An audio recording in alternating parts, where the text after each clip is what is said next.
ওপরের থাম্বনেল থেকে হয়তো বুঝেই গেছো আজকে আমার বর কিন্তু চিকেন রান্না করছে। তো অনেকে হয়তো ভাববে যে আমি আমার বরকে দিয়ে রান্না করাই, কিন্তু এটা ভুল। আমি নিজেই রান্না করি একা একা, কিন্তু ওর মাঝে মধ্যে মনে হয় যে ও নিজে রান্না করে নিজে একা খাবে, তার জন্য ও নিজে রান্না করে। তো এই দিনকে ও নিজের জন্য একটা পুরো লেগ পিস নিয়ে এসেছে। আমি ওকে বলেছিলাম যে আমরা দুজন জাস্ট দুপুরবেলা মাংস খাবো, তাই একটু 250 মাংস নিয়ে আসবে। দিয়ে ওর মনে কি হয়েছে, তো এই লেগ পিসটার ওয়েটই 250। ও একা খাবে বলে আমার জন্য সাইডে দেখতেই পেলে আরও ম্যারিনেট করা আছে মাংস, তো ওটাও 250। তো টোটাল 500 মাংস নিয়ে চলে এসেছে। ও একাই খেয়ে নেবে। আমাকে একটু অবশ্য লাস্টে দিয়েছিল টেস্ট করানোর জন্য যে আমিও এত সুন্দর করে রান্না করতে পারি, বুঝলে তো বউ। তো দেখো মুখে হাসিটা জাস্ট দেখো। তো ও কী করেছিল জানো, ও মাংসটা নিয়ে এসেছিলো, তো আমি ধুয়ে দিয়েছিলাম। আর এইটাকে তো ও পেঁয়াজ রসুন আদা ছাড়া ম্যারিনেট করেছে। কী দিয়ে বলো তো? লবণ, হলুদ, ধনে গুঁড়ো, জিরে গুঁড়ো, মিট মশলা আর একটু তেল দিয়ে ম্যারিনেট করে 10 মিনিট রেখে দিয়েছিল। তারপরে এই যে তাওয়ার পরে করছে।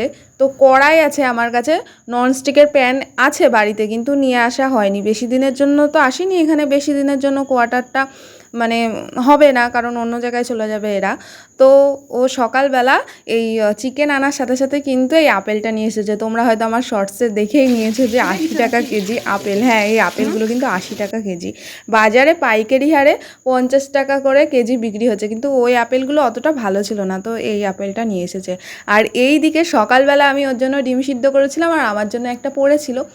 মানে তো ভেবে নিলাম আমি যে আজকে চিকেন ডাক বাংলো রান্না করব। ডাক বাংলোতে তো চিকেনের সাথে ডিমটাকে দাও, তো সেই ডিমটাকে এখন আমি কেটে নেব, ডিমটা ছাড়িয়ে তারপর ভেজে নেব। তো ডিমে কিন্তু লবণ হলুদ কিছু মাখাবো না।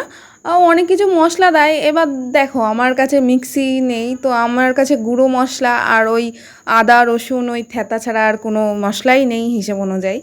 তো ওই সব দিয়ে আমি টুকটুক করে রান্নাটা করছি।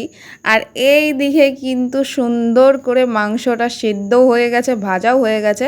আমি কিন্তু দেখাইনি, এই মাংসটা কিন্তু একদম ধিমে আছে করা হয়েছে। আর এটা কিন্তু ঢাকা দিয়ে দিয়ে রান্না করা হয়েছে।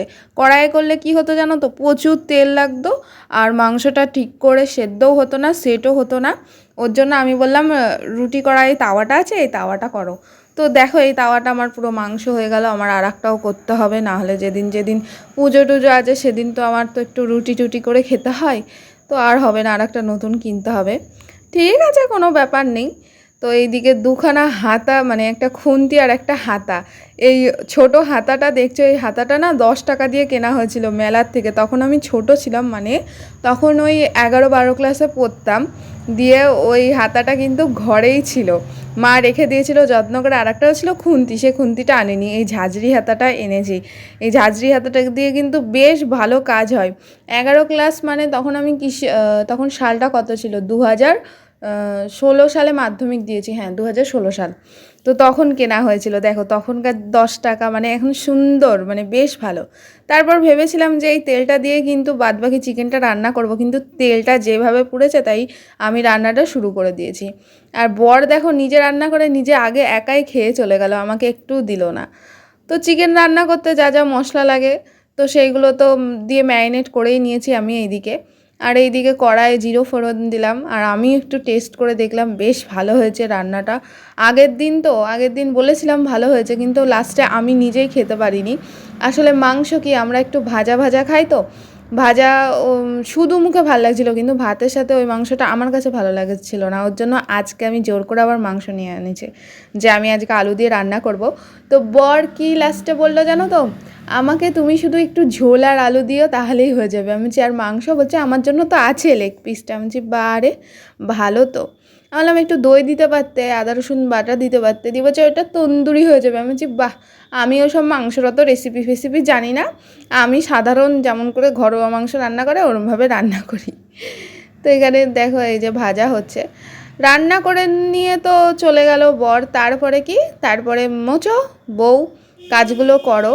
তো আমি মাংসতে স্পেশালি আলু খেতে খুবই ভালোবাসি, আর আলু না আমি ভাজি না, আমি কাঁচা অবস্থায় আলু দিয়ে দিই। এইটা আমি মায়ের কাছ থেকে শিখেছি। তো এ দেখো এখানে রান্নার শেষে ডিম দিয়ে দিলাম।